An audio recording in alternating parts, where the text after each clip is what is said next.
सुगंधा। हाँ दीदी। देवर जी अभी खेत गेल बाड़न ना, जब खेत जोत के आ जाई है ना त ई गेहूं हम ना बोरी में भर देले बानी। उनसे कहिया कि श्यामनाथ की चक्की से पिसवा के ले आई है आटा। ठीक बा दीदी, हम बोल दी। चप्पल टूट गई। गोलू की चप्पल टूट गई। माई, हमार चप्पल टूट गई बा। दिखाई।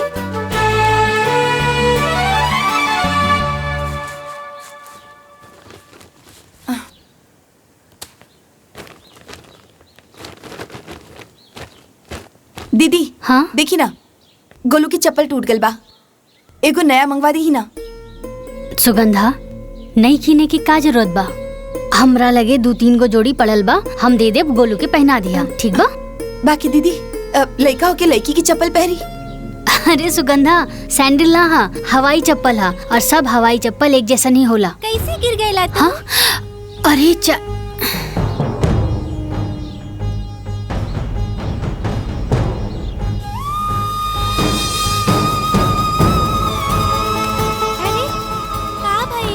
माँ जी, कपड़ा तो उतरल, हमार लड़का पहनत बा। अब का जूता चप्पल भी उतरल पहरी। 100 रुपया की चप्पल खातिर मना करे तारी।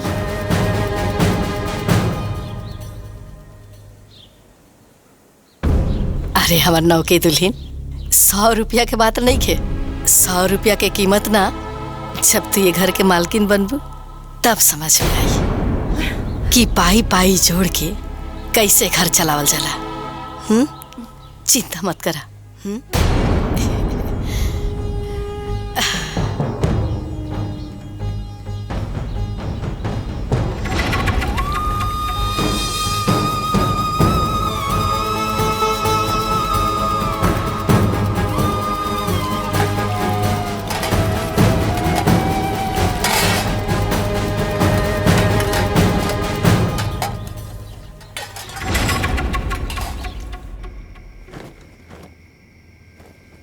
सुगंधा,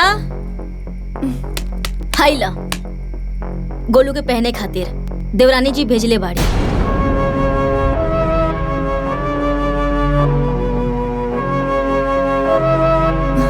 बाकी एगो बात कही, इतना साल से जे हमार साथ हो रहल बा, अब वो तोहरे साथ हो रहल बा। पहले ओकर बेटी के उतरन हमार बेटी के पहनावल जात रहे, अब तोहार बेटा के पहनावल जाता। हम तो ये मान ले बानी कि हम दूसर घर से हैं, बाकी तू तो सगी बहन हो। तू दोनों एक ही महतारी के पेट से जन्मल बाड़ू, तोहरे साथ ऐसा ना करे के चाहत रहे। बाकी जाए दा, तू कर भी का सकेलू। अच्छा, ई चप्पल ना गोलू के पहना के देख ला कि ओकर साइज के बा कि ना। बेचारा लइका लड़की के चप्पल पहन के घूमेला। चला।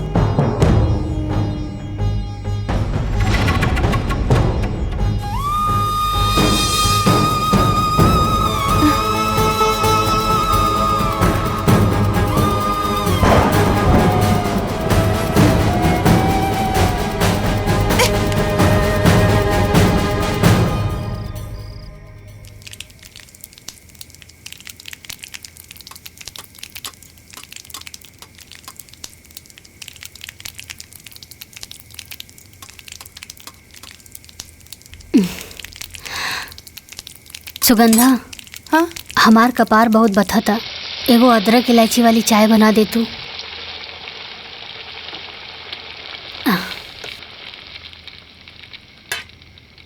ई रहल चाय के पत्ती, ई रहल दूध, और ई रहल पतीला, और ऊ रहल चीनी अदरक, और ई रहल लाइटर और गैस। आपन चाय बना के पी ली। अरे तो एमे खिसियाए वाला कौन बात बा? हाँ, हम खुदे बना के पी लेब। हाँ, तोहरा के पिए के बा ना। लाग गई लाग। अब देखा कैसे आग के हम ज्वालामुखी बनावत हैं।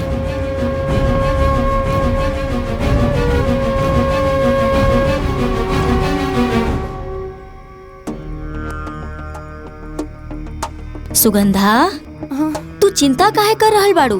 अरे तू जौन कैलू बहुत ठीक कैलू। ज्यादा चुप रहे से आदमी कपारे पे बैठ जाला।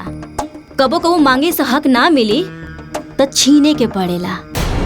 अगर उहो जेठानी बनतिया तो तू काहे बहिन बनबू? तू देवरानी बना। आज तू ओकरा के उल्टा जवाब देलू, हमरा के तो बहुत अच्छा लगल। दीदी पर हमके बुरा ना लागल हा। हमरा के तो बहुत बुरा लगल हा। अरे छोट बहिन हो के ऐसे बड़ बहिन के उल्टा जवाब ना देवे के चाही। अरे तू कोनो हाथी घोड़ा थोड़ी मांगत रहलू, एक कप चाही तो मंगले रहू, बना के दे देवे चाहत रहे। बाकी हम जेठानी हो के आज तक तोहरा के देवरानी ना समझनी, और ऊ तोहार छोट बहिन, तोहार सगी बहिन हो के तोहरा साथे देवरानी जेठानी करतिया। जायदा ना दीदी, अरे हम सुगंधा के ना बचपन से जानी ले, और बात बात पे गुस्सा हो जाली, और जब ओकरा के एहसास होला ना त आके माफी भी मांगेली। बाकी दीदी हमरा के बिल्कुल भी बुरा ना लगल हा।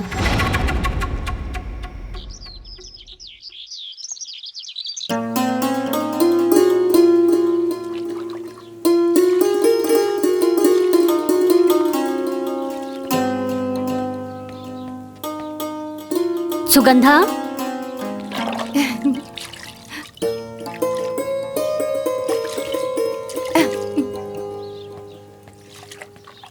ए सुगंधा, चिल्लात काहे बाड़ू? हम बहरी नहीं खी, सुनाई देता हमके।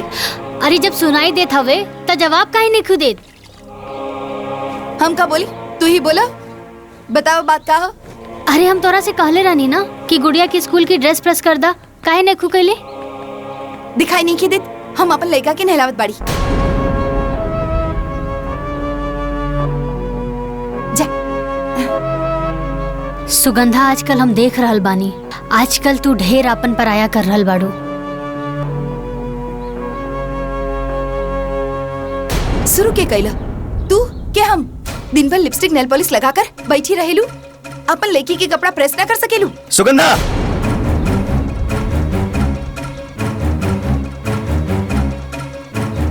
का हो गल तो के?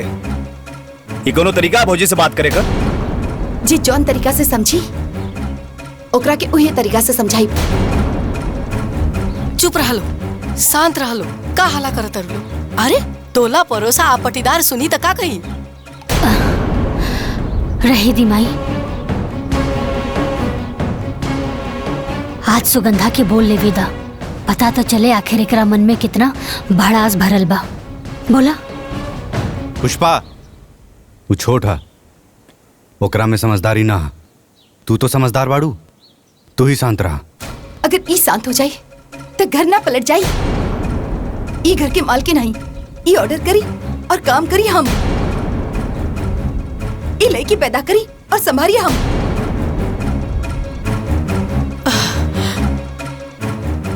जब संभाल न सकेलू तब पैदा काहे कैलू? सुगंधा!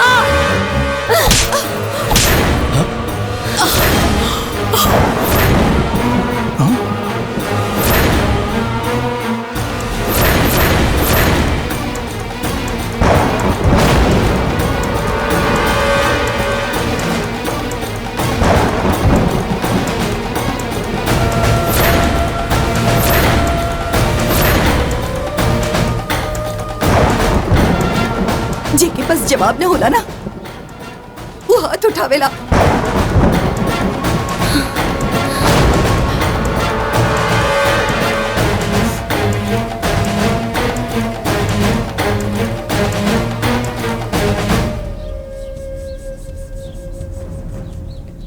दुल्हन, तारे नौकी दुल्हन पर हाथ ना उठावे के चाहत रहे।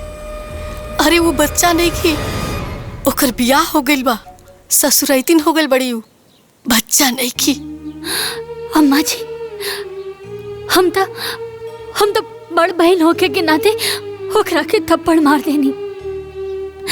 जैसे सुगंधा नैहर में कोनो गलती करत रहे ना, हम ऐसे ही ओकरा के थप्पड़ मार देत रहनी। दुल्हन, तार नैहर में थप्पड़ वाला रिश्ता नहीं के उनके साथ, और बहन के साथ साथ तार देवरानी बन गई बड़ी, तारा ये बात के भूले के ना चाहिए। अम्मा जी, तू चिंता मत करा, हम अभी नैहर में फोन करके माई बाबूजी के यहाँ बुला लेता नहीं। उस सुगंधा के अच्छे से समझा दिए माई, अच्छे से समझा दिए।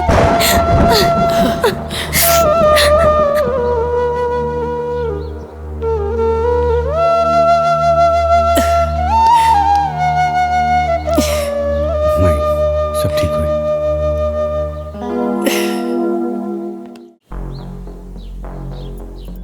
ओ कमाई बाबूजी की बताइए, हम खुद ही नहीं है जाते, हम ही समाई बाबूजी की बता दे कि घर में हमारे साथ का होत बा। देखा सुगंधा, ऐसे लड़ाई झगड़ा करके नैयर जाल ठीक ना हो। तक उनके हम पर हाथ उठावल ठीक बा? उनकर आदमी कमाता हुए तो घर के मालकिन और हम घर की नौकरानी बन के रही। सुगंधा, गुस्सा के आग नू पहले बुद्धि की जरा देवेला, अब बुद्धि के जरते ही प्यार के भीतर अहंकार कर जाला।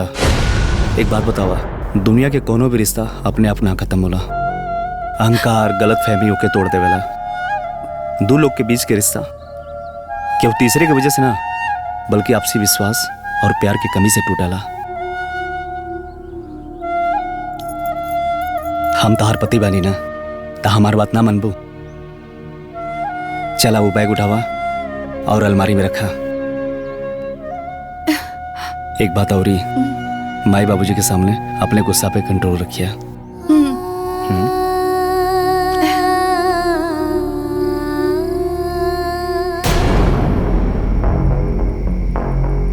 बाबूजी ले ना पानी पी ही ना। अरे बातचीत तो होते रही। का पानी पी हम? इन्हीं दुनन के कथा सुन के हमार सारा प्यास बुझ गई। यही सब खातिर हम तोहार दोनों के बिया एके घर में कैले रहनी। बोला सुगंधा, बोलत काहे नहीं खू? हमसे का पूछा नहीं, एकरा से पूछी। ये घर के माल के नहीं, घर के काम खराबे खातिर ब्याह करके हमकी ये घर में लेके आल बाड़ी। आजकल लेकर जबान कम और हाथ ज्यादा चले लागल है। देखा तानी बाबूजी कैसन पटर पटर जवाब दे दिया। एक भी बात हमार ना सुनेली, बहुत ज्यादा झगड़ालू हो गई बिया। हाँ हो, चुपचाप से नैयर में करत रही, वैसे ही ससुराल में करत रही तो हम बहुत निमन हो जाये। खुद तो कुर्सी पे बैठ जात हई। अरे काम चोर तो नैयर से ही हबे। बाकी हमके पता न चलल, ससुराल में आके सब पोल खुल गइल बा। सुगंधा चुप हो जा, छोट होके बड़ बात करत तारू। ना बाबूजी, ये हाथी के दांत हुए, दिखावे के कुछ और खावे के कुछ और होला। और ये जब रउआ के बोलवले बानी तो रउआ भी जान ली कि का करिए। इनकर आदमी कमावत हुए तो 150 रुपया के खातिर भी हमरा के इनके आगे हाथ फैलावे के पड़त बा। अरे गोलू की चप्पल का टूट गल रहे, हम इनकरा से कहनी कि गोलू खातिर 100 रुपया की नया चप्पल खरीद के दी, तई मना कर देली और अपन लड़की के पुराना चप्पल हमार बेटा के दे देली। देखिए बाबूजी, अगर इनका आदमी के सरकारी नौकरी भी होवे तो हमारा आदमी खेती बाड़ी करेला, दाल चावल गेहूं सब खाए खातिर ना होवेला। अरे लाखों में बिकेला। हम कभी भी एकरा से हिसाब मांग ली का?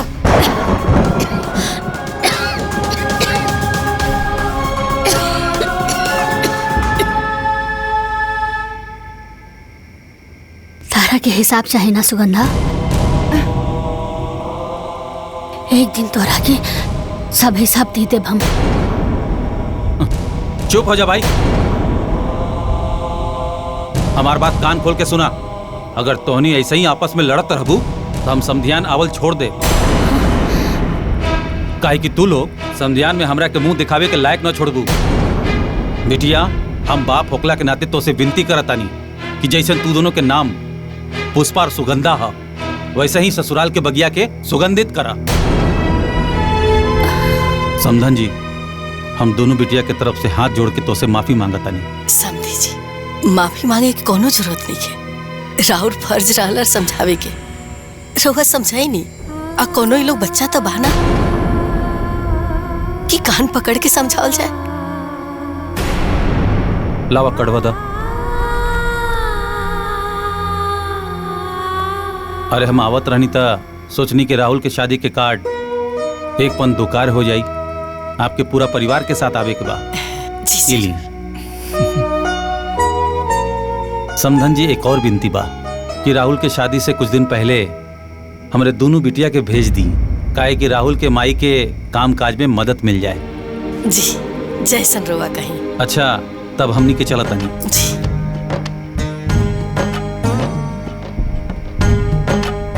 प्रणाम बाबूजी। प्रणाम माई। खुश रह बेटी। मैं खुश। अरे हाँ रख ला। खुश रहा। इला। गोड़ लागत नहीं। हाँ खुश रहा खुश गोड़ लागत रहा। नहीं माई। इला बेटा, अरे रख ला। प्रणाम माई जी। खुश रहा। प्रणाम माई। प्रणाम खुश रहा खुश रहा। हाँ खुश रहा। प्रणाम माँ जी। आज्ञा दी, चला।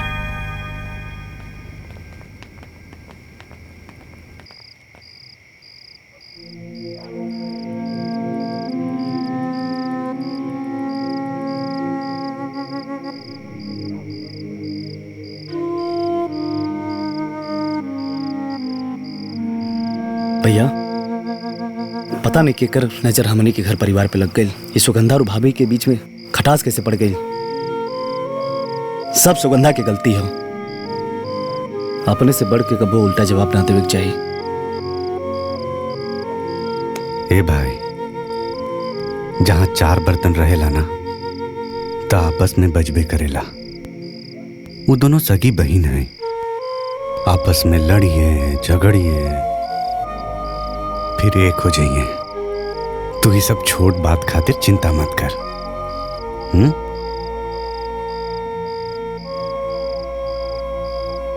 बेटा हाँ?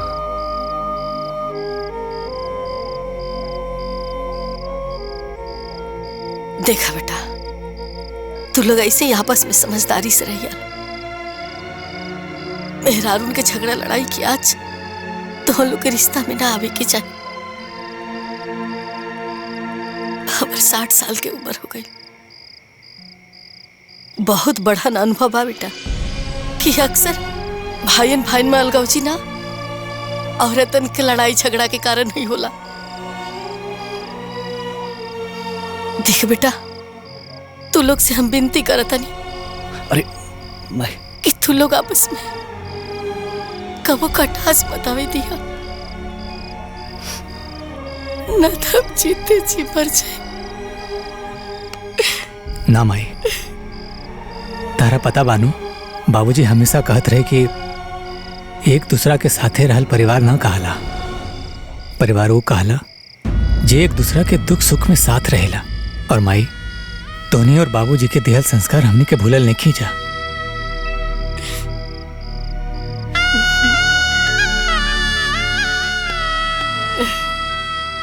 तीनों भाई तो से वादा करता ने प्रेम के बुनियाद पर बनली घर के दीवार में कबो दरार ना आवे देव। हाँ माई।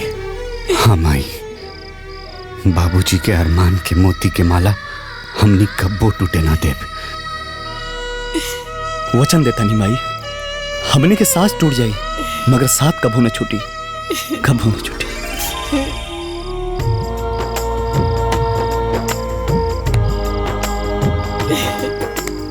हमारे तो तू लोग पे पूरा भरोसा।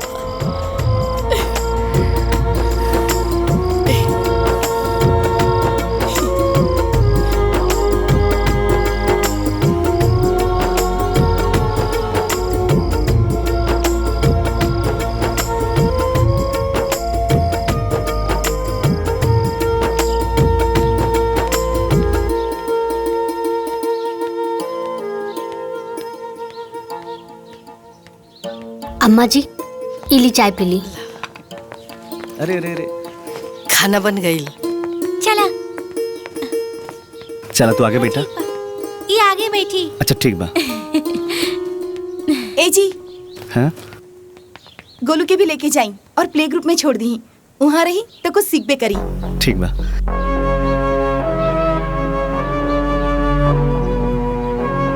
ए तिप पे बैठ जा। चलो बैठा लो। Bye bye. Bye bye bye. Bye बेटा। जाए बाय बाय।